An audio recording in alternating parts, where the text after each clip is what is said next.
Oui, tout à fait. Nous sommes loin de la parité. Pour l'aviation générale, nous avons 11% de femmes dans les activités pilotage privé qui vont de l'avion au drone en passant par le planeur, les montgolfières.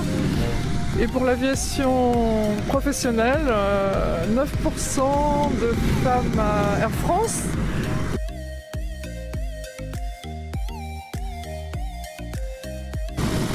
Pour nous, c'est un exemple formidable et on n'a pas parlé assez d'elle avec son exploit extraordinaire qu'elle a accompli à 26 ans avec un avion pas très puissant et dans des conditions très difficiles. Elle a été un exemple de courage extraordinaire et elle a fait partie de l'histoire. Mais on ne parle pas assez de toutes ces femmes qui sont restées des femmes de l'ombre pour donner exemple aux jeunes femmes d'aujourd'hui, à la société.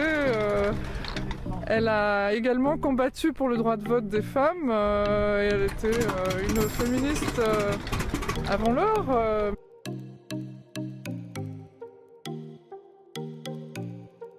Tout à fait, oui, on veut rétablir la place des femmes dans l'histoire de l'aviation.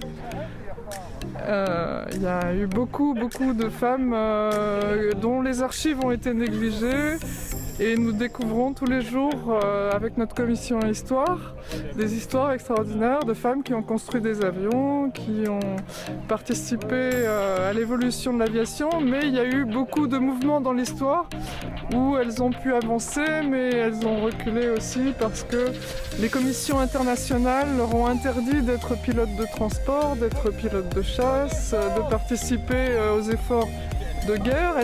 Elles ont quand même beaucoup participé, mais ça aussi, on n'en a pas parlé du tout.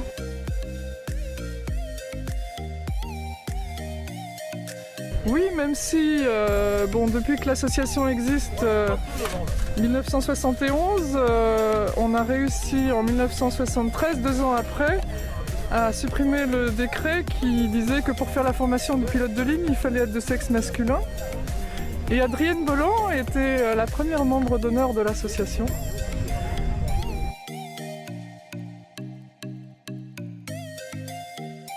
Il y a tout un ensemble de contextes, même si l'ENAC a été ouverte aux femmes, l'armée de l'air a été ouverte aux femmes récemment, en 1996, avec des quotas négatifs pour commencer. Maintenant, ils ont fait beaucoup d'efforts dans l'armée de l'air pour féminiser les effectifs. Il y a encore du chemin, on dit peut-être même pour le spatial, on pourrait peut-être passer par des quotas positifs pour faire évoluer les choses, sinon il faudra attendre 99 ans et demi à l'allure où on va pour avoir une mixité.